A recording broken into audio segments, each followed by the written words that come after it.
Arban dari Kepala Divisi Televisi. Senang bertemu dengan Anda. Tema kita sebenarnya menyentuh jantung dari cara media modern bekerja. Banyak orang lihat TV, lihat portal berita, lihat sosial media, tapi nggak banyak yang tahu bagaimana semua divisi di baliknya. Hari ini kita bahas secara runtut bagaimana setiap divisi di televisi MNC TV beroperasi, mulai dari produksi televisi, manajemen, newsroom, distribusi digital, sampai strategi kreatif. Tujuan utama kita itu sederhana, tapi penting, menjelaskan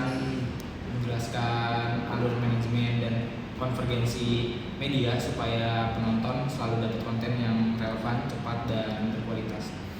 Baik mereka nonton lewat TV, ponsel, aplikasi, atau sosial media. Formatnya akan mengalir. Masing-masing kepala divisi menjelaskan proses kerja mereka, lalu kita satukan gambar besarnya. Jadi teman-teman bisa lihat bagaimana satu ide bisa berubah menjadi tayangan televisi, artikel, berita, video pendek digital, dan kampanye lintas platform. Untuk membuka dari sisi online dan melihat bagaimana konten TV berpindah menuju dunia digital, sekarang aku persilakan untuk Bulan. Baik, perkenalkan saya Bulan selaku divisi media online. Sebelum masuk ke detail operasional, saya ingin memberi gambaran besar dulu tentang bagaimana posisi divisi kami dalam ekosistem NNCTV Media Group. Jadi, divisi online pada dasarnya adalah adapter dari semua konten yang diproduksi baik dari TV, newsroom maupun production house. Nah, tugas saya ini bukan hanya sekedar upload, tapi mentransformasi konten tersebut agar relevan dan juga optimal untuk konsumsi digital. Jadi intinya, divisi online kami ini hanya berfokus pada 3 pilar utama seperti distribusi cepat dan terkoordinasi, terus ada optimasi format untuk platform, dan yang terakhir itu ada monetasi digital dan sustainable. Nah, ketiga hal itu harus berjalan simultan dan terintegrasi. Nah, jadi di sini saya juga mau ngejelasin kalau misalkan kami secara detail itu membuat konten baru dari TV atau newsroom, bisa berupa tayangan utuh ataupun segmen program, bisa juga liputan berita, konten ataupun yang lain-lain. Nah, kami juga proses digitalnya itu dimulai dari melakukan serangkaian tahapan seperti tagging metadata itu yang mencakup judul SEO friendly, deskripsi panjang dan juga pendek, kata kunci strategis, durasi, kategori konten, serta yang paling penting adalah rights management. Nah, siapa punya hak distribusi itu dan berapa lama di platform tersebut mereka bekerja. Nah, setelah itu metadata lengkap kami membuat multi-version dari satu konten yang sama. Nah, bagian ini krusial. Jadi dari strategi multi-platform kami, jadi misalkan dari satu episode talk show itu ada 60 menit. Nah, kami itu bisa bikin artikel rekap lengkap untuk portal Okezone dan juga News dengan klip hanya 15 hingga 20 menit saja, seperti untuk RCTI maupun juga YouTube.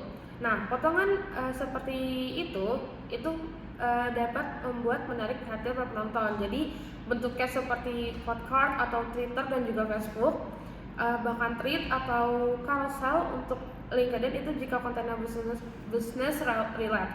Nah, kami juga kerjasama erat dengan tim TV dan newsroom melalui beberapa mekanisme. Jadi setiap harinya kita itu ada editorial meeting pagi di jam 8 dan ada evaluasi meeting itu biasanya sore jam 5. Nah, di sana itu kami sinkron lagi mengenai planning konten atau apa aja yang akan tayang di TV. Jadi di mana potensial viral secara digital, mana yang butuh treatment khusus. Nah, kami juga punya shared communication tools seperti Slack atau Microsoft dengan channel khusus per program atau per event. Nah, sehingga koordinasi tim kami itu bisa dilakukan secara real time. Jadi selain ada konten kalender terpusat, ada juga kayak masing-masing divisi itu bisa mengakses mengenai single source of truth untuk semua jadwal publikasi. Baik, sebelumnya perkenalkan, nama saya Zahra Namanya Pukuanyonto. Saya merupakan Kepala Divisi Produksi Media, Berita, dan Jaringan Wartawan. Jadi divisi ini adalah pusat dari alur konvergensi yang dimana semuanya itu dimulai dari newsroom terpadu. Jadi di newsroom terpadu sendiri itu merupakan tempat di mana seluruh tim berita berkumpul dan berkoordinasi untuk memastikan satu laporan bisa muncul dalam banyak format, mulai dari TV, artikel online, foto, sampai klip pendek. Untuk prosesnya sendiri sebenarnya simple, dan yang pertama itu dimulai dari desk assignment yang dimana itu menentukan siapa reporter yang akan turun ke lapangan dan juga topik apa yang akan dibahas. Dan reporter di lapangan membuat laporan mentah berupa video, foto, kutipan narasumber, dan juga catatan fakta. Lalu yang kedua, kita masuk langsung ke multimedia desk, yaitu di mana tim ini mengolah si bahan mentah yang ada dari desk assignment itu, lalu kemudian mereka memilah video, kemudian mengecek kualitas gambar, ambil foto yang layak, dan juga aset visual yang lain.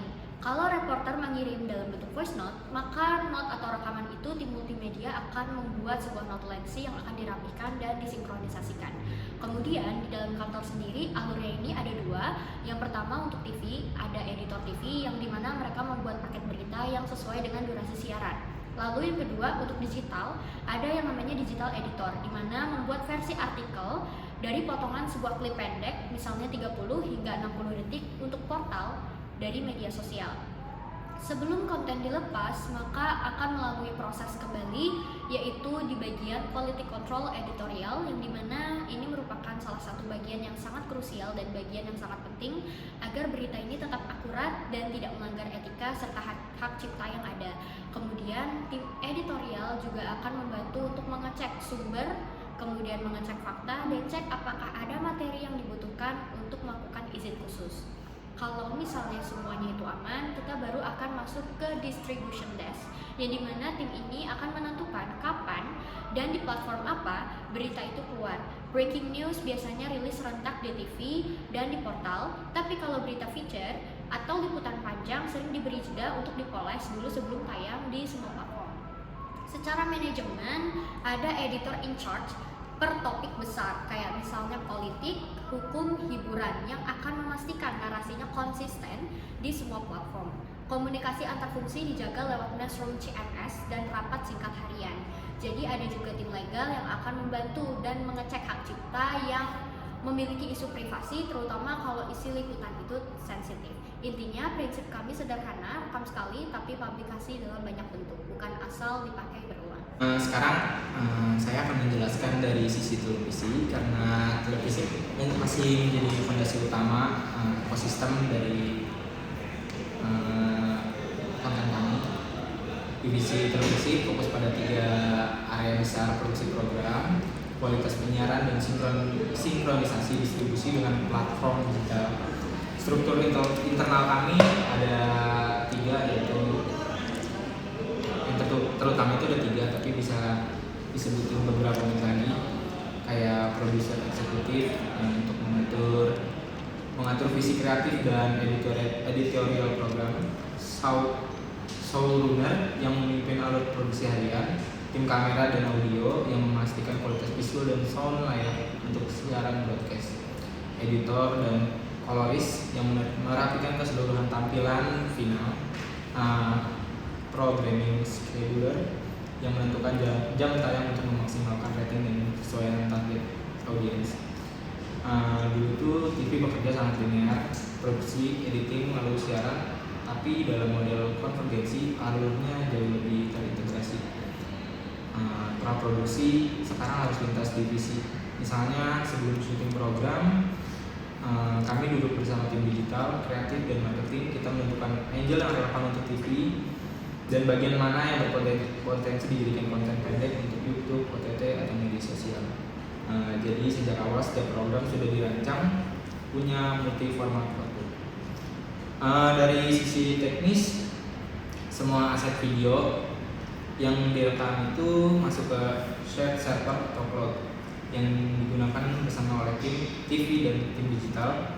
Di sana tim produksi memberi metadata lengkap, judul, nama talent, lokasi syuting, durasi, dan untuk distribusi.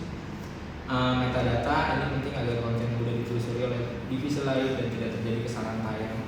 Setelah materi diolah oleh editor TV, file final kami kirim ke flyout system untuk siaran linear.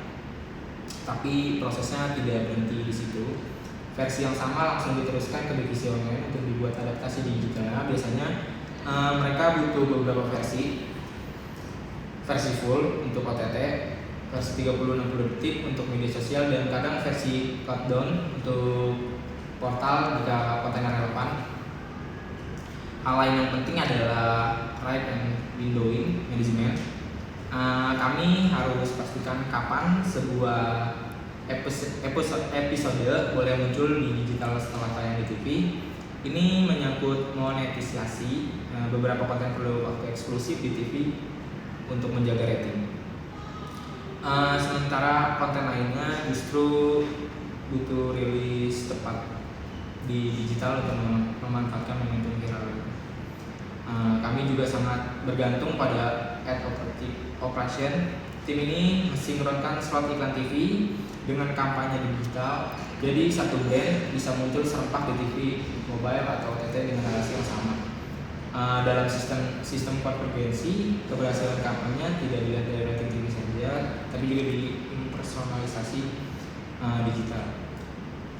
Terus untuk yang terakhir, dari sisi manajerial kami memperkuat koordinasi lewat production people and digital, di mana setiap tahapan produksi dari script, raw footage, editing hingga rilis bisa dipantau oleh semua divisi. Jadi televisi bukan hanya menghasilkan tayangan panjang, tetapi menjadi pusat produksi utama yang kontennya diolah, dilahirkan kembali di berbagai platform melalui workflow konvergensi. Perkenalkan, saya Dinda Adriana dari Kepala Divisi Kreatif dan Hiburan. Di Divisi Kreatif, tugas utama kami adalah menciptakan konten hiburan yang tidak hanya kuat secara konsep, tetapi juga mampu hidup di berbagai platform, atau yang kami sebut multi-platform konten. Struktur tim kreatif kami cukup lengkap, mulai dari penulisan naskah, kreatif produser, editor video, hingga partnership manager. Masing-masing punya peran strategis dalam memastikan bahwa semua ide bisa berkembang menjadi konten yang siap tayang dan relevan untuk audiens. Strategis kerja kami mengacu pada prinsip multi-life, yaitu bagaimana satu konten bisa diolah dan dimaksimalkan untuk beberapa platform sekaligus. Contohnya, episode utama tayang di TV, kemudian kami bisa membuat highlight yang dipakai untuk RCTI dan YouTube, serta versi pendek untuk materi promosi di media sosial seperti Instagram, TikTok, Facebook, dan media sosial lain-lainnya. Suatu produksi bisa menghasilkan banyak aset yang terus memperpanjang umur konten tersebut. Selain produksi, kami juga mengelola manajemen hak dan lisensi. Untuk itu, kami menyusun konten kalender yang sangat detail. Itu mengatur kapan episode akan tayang di TV, kapan klip boleh dirilis di OTT, dan pada fase apa materi promosi boleh digunakan oleh pihak ketiga. Hal ini penting agar semua platform berjalan sinkron dan tidak ada pelanggaran hak. Kami juga bekerja sangat dekat dengan tim legal dan marketing. Bersama legal, kami memastikan setiap aset kreatif mematuhi aturan hak cipta dan kesepakatan lisensi. Dengan tim marketing, kami berkolaborasi untuk memastikan setiap konten memiliki nilai komersial yang jelas, terutama untuk kebutuhan sponsorship dan kerjasama brand yang sifatnya lintas platform. Secara keseluruhan, peran divisi kreatif bukan hanya membuat konten, tapi juga membangun ekosistem agar setiap ide hidup lebih panjang, menjangkau audiens lebih luas, dan tetap selaras dengan kebutuhan bisnis perusahaan. Juga perlu monitoring KPI terhadap rating TV, views digital, engagement sosial, semua dimasukkan ke dashboard yang dipantau harian. Jadi kuncinya itu ada di distribution desk dan juga konten kalender terpusat. Nah, kita juga harus punya master schedule yang bisa diakses semua divisi. Jadi ada waktu kayak blackout sebelum premier TV, terus ada juga kayak misalkan baru 30 menit setelah itu kita tuh baru rilis klip di digital tersebut. Nah, ini tuh protect dari value tayangan perdana di TV, tapi kita juga kasih window buat digital untuk capitalize momentum saat orang baru nonton dan pengen diskusi atau cari info lebih lanjut. Dan tambahan dari newsroom untuk berita, kita itu menentukan prioritas dari breaking news sendiri yang harus dirilis serentak di semua platform untuk maximize reach and credibility. Kemudian investigasi mendalam atau feature story mungkin kita beri jeda editing, kemudian eksklusif window dulu di salah satu platform sebelum rilis di semua channel. Untuk hiburan dan entertainment, sponsor sering minta eksklusivitas singkat atau first window. Jadi harus ada perjanjian yang jelas di awal produksi. Siapa, dapetin apa, kapan, dan di mana. Ini bagian dari konten negosiasi yang kadang melibatkan legal dan tim juga. Nah, jadi kalau menurut tim kami, tantangan besar yang tim kami hadapi adalah lokal jurnalis dan kreator yang jadi berlipat. Jadi mereka itu harus mikirin bagaimana TV, digital, sosmed sekaligus, dan belum lagi harus memikiri bagaimana koordinasi teknis. Jadi antar platform itu punya requirement berbeda-beda. Jadi solusi yang biasanya tim saya terapkan itu ada latihan core skilling di mana intensif supaya jurnalis dan juga produser bisa buat klip pendek atau basic editing. Terus ada automasi tagging di CMS. Nah, itu biasanya menggunakan AI untuk mempercepat metadata. Terus ada pertemuan editorial dan disiplin. Nah, ini dengan agenda yang jelas dan juga action item. Terus ada hire special roles. Biasanya ini untuk digital native talent yang emang dari awal itu terlatih dan butuh dan perlu multi platform content creation. Kalau dari divisi saya, tantangan sebagai kepala produksi berita adalah ritme kerja kami yang cukup cepat, di mana sementara standar akurasi itu harus tetap tinggi dan juga reporter di lapangan seringkali menghadapi kondisi-kondisi yang tidak ideal seperti sinyal yang hilang, kemudian narasumber yang susah ditemukan, lokasi yang berisik, atau informasi yang ternyata masih simpang siur. Tantangan utama saya adalah tetap memastikan laporan yang masuk ke newsroom itu tetap akurat meskipun reporter harus bekerja dalam tekanan dan waktu yang sangat singkat. Mereka harus bisa memilah fakta dan menjaga rekaman tetap rapi, kemudian mengirim bahan secepat mungkin tanpa adanya editan. Begitu bahan masuk ke newsroom, tantangannya pindah ke manajemen volume. Dalam sehari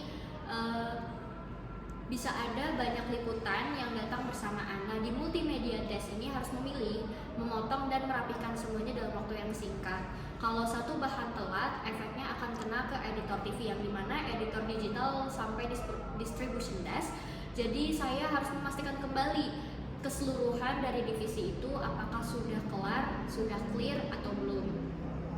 Dan juga saya juga harus memastikan tim bisa membaca prioritas yang dimana adanya breaking news, kemudian berita reguler, dan mana yang perlu dipoles terlebih dahulu. Cepat atau tidak, berita harus digunakan dengan tepat. Di fase editorial, tekanan akan beda lagi. Setiap laporan wajib lewat cek fakta, cek etika, dan cek legal. Tantangannya muncul saat bahan yang datang itu masih mentah dan juga kurang lengkap. Editor harus mengejar kepastian dalam waktu yang sangat terbatas. Keputusan editorial juga sering harus dibuat dalam hitungan menit, dan kalau salah, maka urusannya akan sangat panjang. Mulai dari misinformasi sampai komplain publik.